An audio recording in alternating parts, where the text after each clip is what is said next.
खोकर पाने का मज़ा ही कुछ और है और रोकर मुस्कुराने का मज़ा ही कुछ और है।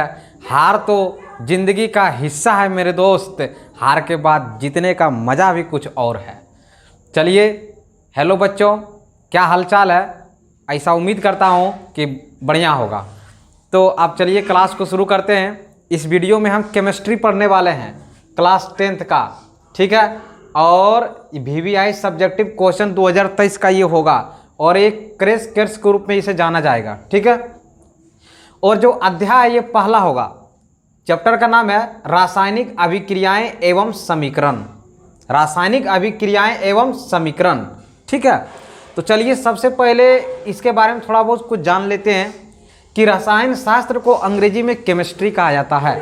केमिस्ट्री शब्द की उत्पत्ति केमिया से हुई है ना, केमिया से, जिसका अर्थ होता है काला रंग। क्या होता है? काला रंग होता है, ठीक है। और रसायन शास्त्र के जो पिता हैं ये हैं लेवाइजर। कौन है? लेवाइजर। कहीं कहीं लेवासिए भी उसे बोला जाता है, तो आप लोग इसे याद रखिएगा। अब देखिए, इस चैप्टर में हम जो पढ़ेंगे, सबसे पहले मेरा क्वेश्चन यहीं से शुरू होगा, रासायनिक अभिक्रिया क्या है? रासायनिक अभिक्रिया क्या है? क्योंकि हेडिंग में ही लिखा हुआ है कि रासायनिक अभिक्रियाएं एवं समीकरण, ठीक है। तो सबसे पहले इसमें जानेंगे कि रासायनिक अभिक्रियाएं क्या है, केमिकल रिएक्शन। तो देखिए, रासायनिक अभिक्रिया क्या है, आपको सबसे पहले हम समझाते हैं। रासायनिक अभिक्रिया होने के लिए इसमें चाहिए सबसे पहले अभिकारक। क्या चाहिए हमको? अभिकारक। और जब अभिकारक जब मिल जाएगा ना, तो वो रिएक्शन होगा अंदर ही, और रिएक्शन करने के बाद बनेगा प्रतिफल, जिसको अंग्रेजी में बोलते हैं प्रोडक्ट। इसका दूसरा नाम है उत्पाद। इसका दूसरा नाम क्या है? उत्पाद। किसका? प्रतिफल का, ठीक है। तो ये जो रासायनिक जो अभिक्रियाएं होती है वो अंदर ही होती है, केमिकल रिएक्शन होती है ना। इसकी अगर परिभाषा अगर करना चाहें इसकी रासायनिक अभिक्रिया की, तो वैसे दो या दो से अधिक पदार्थ या अकेले ही किसी पदार्थ से अभिक्रिया कर करके अलग गुण वाले, यानी कि भिन्न गुण वाले एक या एक से अधिक नए पदार्थ का निर्माण करे, यह प्रक्रिया कहलाएगा रासायनिक अभिक्रिया। यह प्रक्रिया क्या कहलाएगा? रासायनिक अभिक्रिया। नहीं समझ रहे हैं? मतलब जब कोई पदार्थ अकेले ही या किसी अन्य पदार्थ से अभिक्रिया कर करके, आप लोग कॉपी में नोट करते भी जाइएगा, हम बोल रहे हैं उसका डेफिनेशन, इस पर हम यहाँ लिखेंगे, टाइम बहुत लगेगा, है ना। वैसी जब कोई पदार्थ अकेले ही या किसी अन्य पदार्थ से अभिक्रिया कर करके भिन्न गुण वाले एक या एक से अधिक पदार्थों का निर्माण करता है, तो यह जो पदार्थ जो निर्माण होता है जिस विधि के द्वारा, इस विधि को बोलते हैं हम रासायनिक अभिक्रिया। लिख लिए? चलिए, तो ये आपको समझ में आ गया होगा कि ये रासायनिक अभिक्रिया क्या है।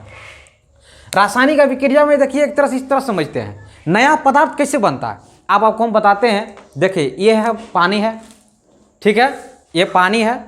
उसके बाद ये देख रहे हैं इसमें नमक है, ठीक है। तो नमक का सूत्र NaCl होता है। अगर इस नमक को इस पानी में अगर डाल देंगे और इसको इस तरह इसको हिला देंगे, तो ये विलयन बन जाएगा। क्या बनेगा? विलयन। इसके अंदर एक केमिकल रिएक्शन होगा और वो रिएक्शन होने के बाद एक नया पदार्थ बन जाएगा। जैसे चीनी अगर रहेगा या नमक डाल देंगे, तो ये पानी नहीं रहेगा, ये यौगिक बन जाएगा और ये कहलाएगा आपका क्या? मिश्रण भी बन जाएगा और ये आपको तो एक नए पदार्थ का निर्माण हो जाएगा। जब ये दोनों कंपाउंड इसमें मिलेगा तब, समझ रहे हैं। जैसे कि चाय बनाना है तो उसमें चीनी डालते हैं, चाय पत्ती डालते हैं, पानी रहता है, दूध रहता है, सब अगर मिल गया तो नया चीज बनेगा, उसे नाम दे देते हैं हम लोग चाय है वो, है ना। उसी तरह ये इस रासायनिक अभिक्रिया में भी होती है, ठीक है। चलिए, अब आगे हम बढ़ते हैं, इस पे आते हैं। अभिकारक को समझते हैं। अभिकारक क्या है? इसको अंग्रेजी में बोलते हैं रिएक्टेंट। तो देखिए, अभिकारक क्या है? अभिक्रिया में जो भाग लेता है, अभिक्रिया में जो भाग लेता है वो कहलाता है क्या? अभिकारक। जैसे कार्बन प्लस ऑक्सीजन, अगर दोनों ये रिएक्शन जब करेगा तो बनेगा CO2, कार्बन डाइऑक्साइड। तो बताइए, कार्बन डाइऑक्साइड कब बना? जब इसमें कार्बन और ऑक्सीजन ये दोनों आपस में रिएक्शन किया, यानी अभिक्रिया किया तब, ठीक है। ये प्लस चिन्ह बता रहा है कि ये दोनों आपस में मिल गया, ये दोनों आपस में क्या हुआ? मिल गया, तब ये बना CO2, ठीक। चलिए आइए, तो इस CO2 बनाने के लिए इसमें कौन कौन भाग लिया? एक कार्बन भाग लिया, एक ऑक्सीजन भाग लिया। तो ये दोनों को हम बोलेंगे अभिकारक। क्या बोलेंगे? अभिकारक बोलेंगे। और अभिकारक की क्रिया करने के बाद जो नया पदार्थ बन जाता है प्रोडक्ट के रूप में, इसे हम बोलते हैं प्रतिफल। इसे क्या बोलेंगे हम लोग? प्रतिफल, या इसे उत्पाद भी बोलते हैं। इसे उत्पाद भी बोलते हैं, अंग्रेजी में प्रोडक्ट भी बोलते हैं।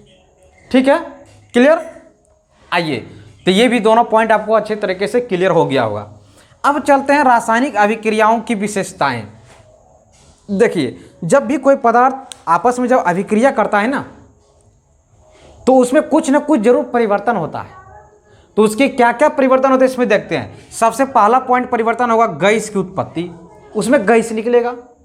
जैसे ये जिंक है, जिंक जब हाइड्रोक्लोरिक अम्ल के साथ अभिक्रिया जब करेगा तो ये हाइड्रोजन से ज़्यादा पावरफुल कौन है? जिंक। हम पढ़ेंगे आगे, सक्रियता श्रेणी जब पढ़ाएंगे ना, तो उसमें आपको समझाएंगे पावरफुल कैसे है।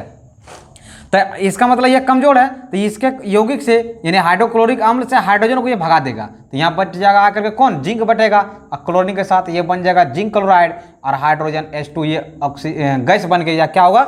उड़ जाएगा। तो यहाँ पर ये जो तीर चिन्ह जो ऊपर जो लगा दिए है ना, इसका मतलब समझिए ये गैस है। ये क्या है? ये गैस है। तो जब अभिक्रिया जब होता है तो ये क्या बनता है? गैस बनता है। इसको संतुलित करने के लिए देखिए, क्लोरीन यहाँ 2 गो, हाइड्रोजन भी 2 गो, तो इसके आगे यहाँ 2 लगा दीजिए, तो ये समीकरण बैलेंस हो गया। आपको संतुलित करने के लिए भी सिखाएंगे। बहुत बच्चे इसमें परेशान भी हो जाते हैं, प्रॉब्लम भी होता है, उसको सब क्लियर कर देंगे। तो इसमें देखिए गैस की उत्पत्ति हुआ, ये गैस का हुआ। तो ये पहला पॉइंट था रासायनिक अभिक्रिया की विशेषताएं। इसका दूसरा पॉइंट क्या होगा? कुछ ऐसे रासायनिक अभिक्रिया होते हैं जो कि अभिक्रिया जब आपस में करेगा तो गैस नहीं बनेगा, वो कोई ठोस पदार्थ बनेगा। वो ठोस पदार्थ को हम बोलते हैं अपक्षेप। उस ठोस पदार्थ को हम क्या बोलेंगे? अपक्षेप बोलेंगे। क्लियर? जैसे देखिए ये नमक है, नमक अभी तुरंत हम आपको दिखा रहे थे कि जो नमक का जो सूत्र होता है NaCl। अब मेरे हाथ में जो देख रहे हैं ना, ये नमक है। इस नमक के पैकेट में भी लिखा हुआ है NaCl, जिसको बोलते हैं साधारण नमक। और रासायनिक अभिक्रिया का इसका नाम है, केमिस्ट्री में से बोला जाता है सोडियम क्लोराइड, और व्यापारिक नाम है साधारण नमक। क्लियर? बाजार में जो बिकता है हम लोग नमक बोल के बिकते हैं, लेकिन इसको जब प्रयोगशाला में जब बनाया जाता है, रसायन शास्त्र में से बोला जाता है सोडियम क्लोराइड। संकेत भी से बोलते हैं NaCl, इसका जो सूत्र होता है। ठीक है? जब ये नमक जब आपस में अभिक्रिया जब करता है, किससे? सिल्वर नाइट्रेट के साथ। सिल्वर नाइट्रेट के साथ अभिक्रिया जब करता है तो ये बनता है सोडियम नाइट्रेट। क्या बनता है ये? Sodium nitrate. और बनता है ये क्या? Silver chloride. सिल्वर क्लोराइड ये जो बनता है ये अपक्षेप बनता है। इसके नीचे देखो एक तीर चिन्ह ऐसे लगा हुआ है, इसका मतलब ये नीचे बैठ रहा है, पेंदे में जाके नीचे क्या रहा है? बैठ रहा है। जैसे कि ये पानी है, ये पानी है ना, इसमें जो भी कचरा हुआ कहाँ बैठेगा? पेंदे में बैठेगा, यहाँ नीचे में बैठ जाएगा। तो ये नीचे में जो बैठेगा यही अपक्षेप कहलाएगा। क्या कहलाएगा? ये अपक्षेप कहलाएगा। ठीक है, चलिए आइए, तो इसका एक उदाहरण ये था। दूसरा उदाहरण देख सकते हैं कि बेरियम क्लोराइड जब सल्फ्यूरिक अम्ल के साथ अभिक्रिया करता है तो बन जाता है बेरियम सल्फेट और हाइड्रोक्लोरिक अम्ल बनता है। तो इसमें जो बेरियम सल्फेट है ये आपका अपक्षेप है। इसमें क्या है? अपक्षेप है। केमिकल रिएक्शन में ऑब्जेक्टिव में ये क्वेश्चन आ सकता है, ये इस तरह के समीकरण लिख देगा, उसके बाद पूछेगा बताइए इसमें अपक्षेप के रूप में क्या बना, तो आपको बोलना है कि बेरियम सल्फेट। अगर ये समीकरण रहेगा तो बोलना है सिल्वर क्लोराइड। क्या बोलना है उसे? सिल्वर क्लोराइड बोलना है। क्लियर? चलिए आइए, अब तो दो चीज देखेंगे। रासायनिक अभिक्रिया जब होता है तो पहले गैस बनता है, दूसरा अपक्षेप बनता है, तीसरा और क्या हो सकता है? तीसरा ये होता है रंग परिवर्तन। क्या होता है? रंग परिवर्तन होता है। हाँ, रंग भी बदल जाता है। देखिए, जब हम लोहे को अगर तपाएंगे, उसको हीट जब करेंगे ना, तो उसका रंग बदल जाता है। वो जिस पहले अवस्था में रहता है वो पहले अवस्था में नहीं रहता है, वो अपनी नया रूप में आ जाता है, वो आता है ना। तो वही इसमें समझना है कि रंग परिवर्तन, जैसे कि KMnO4, KMnO4 एक बोलते हैं पोटेशियम परमैंगनेट। पोटेशियम परमैंगनेट है ना, ये पोटेशियम जो परमैंगनेट है इसका रंग होता है बैगनी। कैसा होता है? रंग बैगनी होता है ना। इसको जब गर्म करोगे तो ये बैगनी रंग धीरे धीरे क्या हो जाएगा? गायब हो जाएगा। तो देख रहे हैं ना कि रंग भी परिवर्तन हो गया, रंग भी बदल गया। ठीक है, चलिए आइए अब देखते हैं ताप। ताप में परिवर्तन, ताप में भी बदल जाता है। ताप में परिवर्तन क्या होगा? जब पदार्थ को जब गर्म जब करोगे ना, तो उसमें दो तरह के पदार्थ होते हैं। एक होते हैं ऊष्मा लेने वाला एक होता है ऊष्मा देने वाला, ठीक है। जो ऊष्मा लेगा उसे बोलेंगे ऊष्मा शोषी, और जो ऊष्मा देगा वो कहलाएगा ऊष्मा क्षेपी।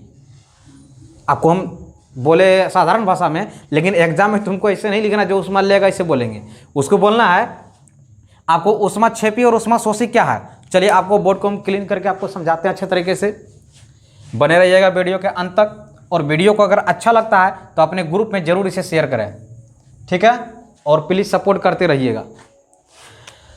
आइए हम सबसे पहले समझते हैं ऊष्मा शोषी। ऊष्मा शोषी, ऊष्मा शोषी पदार्थ। ऊष्मा शोषी पदार्थ क्या है, या अभिक्रिया जो भी बोलिए, मतलब ऊष्मा शोषी में क्या होगा। ऊष्मा का मतलब समझिए एक तरह से हीट है, ये ताप, और शोषी का मतलब हुआ सोखना। सोखना, सोखना मतलब पदार्थ को जब ऊष्मा जब देंगे ना तो वो अभिक्रिया करने के लिए क्या लेगा, ऊष्मा लेगा। अभिक्रिया करने के लिए क्या लेगा, वो ऊष्मा लेगा, तभी वो क्या होगा, कोई नया पदार्थ इधर बनेगा। वैसे पदार्थ जब दो आपस में अभिक्रिया करता है तो वो ऊष्मा के लेती है। क्या लेती है वो, ऊष्मा की उसे क्या होती है, जरूरत होती है। बिना ऊष्मा को वो अभिक्रिया कर पाएगा नहीं, तो वो पदार्थ कहलाएगा आपका क्या, ऊष्मा शोषी। क्या कहलाएगा वो, ऊष्मा शोषी कहलाएगा। दूसरा ऊष्मा क्षेपी अभिक्रिया, ये दूसरा जो होगा ऊष्मा क्षेपी। वैसे पदार्थ जब वो अभिक्रिया करता है तो अभिक्रिया करने के बाद उससे ऊर्जा निकलता है। क्या निकलता है उससे, ऊर्जा, उसे बोलेंगे ऊष्मा क्षेपी अभिक्रिया। जैसे आप जान रहे हैं कि ये Ca कैल्शियम ऑक्साइड, इसको कली चूल्हा भी बोलते हैं। ये दुकान में जो मिलता भी है, जो खैनी उनी जो खाते हैं ना, तो चूना उसमें मिला के जो खाते हैं ना, तो वही है ये CaO, कली चूना। तो इस पर अगर वाटर डालोगे, पानी, अगर इस पर जल डालोगे ना, जल, तो इसमें क्या होगा, ऊष्मा निकलेगा, हीट होगा, हीट। ये आप देखे होंगे घर में, अभी हाल ही फिलहाल दिवाली का दिन था, इसके पहले आप लोग चूना किए होंगे, पोचाड़ा जिसको बोलते हैं ना, तो पानी में अगर डालोगे तो मार्केट से चूना ला करके तो क्या होता, गर्म हो जाता था। क्या है, तो ऊष्मा निकल रहा है कि ऊष्मा ले रहा है, ऊष्मा उससे निकल रहा है, तो वो कहलाएगा ऊष्मा क्षेपी अभिक्रिया। वो कैसा पदार्थ है, ऊष्मा क्षेपी है वो, जिससे ऊष्मा निकलेगा। ऊष्मा क्षेपी अभिक्रिया करने के बाद ऊष्मा जिससे निकलेगा वो ऊष्मा क्षेपी होगा, और अभिक्रिया करने के लिए जो ऊष्मा लेगा वो कहलाएगा ऊष्मा शोषी। क्लियर, चलिए आप समझ गए होंगे दोनों क्या है। चलिए अब आते हैं अवस्था में परिवर्तन। अवस्था में परिवर्तन, आप चलिए आपको मोमबत्ती का एक उदाहरण है, आपको हम इसको समझाते हैं मोमबत्ती से। अवस्था में परिवर्तन क्या हुआ, जैसे कि ये देखिए ये मोमबत्ती है ना, इस मोमबत्ती को जब इसको जला देंगे, इसे क्या करेंगे, जला देंगे, तो ये मोमबत्ती जलाएंगे ना, तो ये जो धागा है, ये धागा जलेगा। क्या जलेगा, इसमें धागा जलेगा, ना कि ये जलेगा। ये मुंह में ये पिघल जाएगा, ये पिघल के क्या होगा, नीचे नीचे गिर जाएगा। तो अवस्था बदल गया ना, पहले ये ठोस अवस्था में था, अभी देखिए कैसा ये ठोस अवस्था में है ना, ये अभी ठोस अवस्था में है। जब इसको हीट जब करेंगे ना, हीट यानी गर्म जब करेंगे ना, तो ये क्या होगा, ये पिघलना शुरू करेगा, यानी कि ये द्रव अवस्था में बदल जाएगा। कौन अवस्था में बदलेगा, द्रव अवस्था में बदल जाता है, और ये जल करके गैस अवस्था में बदल जाता है, कुछ भाप बन के उड़ जाता है ऊपर। समझ रहे हैं ना, तो ये किस में होगा, अवस्था परिवर्तन होगा। किस में होगा, ये अवस्था परिवर्तन में होगा। ठीक है, ऐसा उम्मीद करते हैं कि आपको बहुत अच्छे तरीके से ये समझ में आया होगा कि अवस्था परिवर्तन में मोमबत्ती इसका सबसे बेस्ट उदाहरण है। चलिए तो फिर हम आगे अब चलते हैं अगले पॉइंट पे।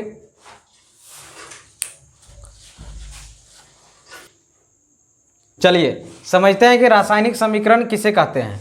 ये केमिकल इक्वेशंस, अंग्रेजी में इसे बोलते हैं केमिकल इक्वेशंस। आइए समझते हैं रासायनिक समीकरण क्या है। देखिए रासायनिक समीकरण क्या है, जब भी किसी पदार्थ को संकेतों सूत्रों के द्वारा उसको किसी व्यवस्थित रूप से निरूपण जब करते हैं ना, तो वो एक समीकरण में फॉर्मेट हो जाता है। वही निरूपण कहलाता है आपका क्या, रासायनिक समीकरण। जैसे कि मान लीजिए आपका ये हाइड्रोजन है, ये हाइड्रोजन है, ये क्लोरीन है, ये क्लोरीन है। ये दोनों जब रिएक्शन करेगा तो ये बनेगा 2HCl, यानी दो हाइड्रोजन दो क्लोरीन, हाइड्रोजन क्लोराइड बनेगा, है ना। तो ये रासायनिक समीकरण में क्या हुआ, देखिए हाइड्रोजन का संकेत H हुआ, क्लोरीन का संकेत Cl है ना। तो वैसे समीकरण जिसमें पदार्थ को संकेतों या उसके सूत्रों के द्वारा अभिव्यक्त करते हैं, उसका निरूपण करते हैं जिस समीकरण पे, वही कहलाता है वो रासायनिक समीकरण। जो अभिक्रिया में भाग लेता है उसी का, है ना। तो आप समझ में गए कि रासायनिक समीकरण क्या है। अब देखिए रासायनिक समीकरण लिखने के नियम क्या है। तो देखिए सबसे पहले बताते हैं, बीच में सबसे पहले एक तीर होता है, इसको तीर बोलते हैं, है ना।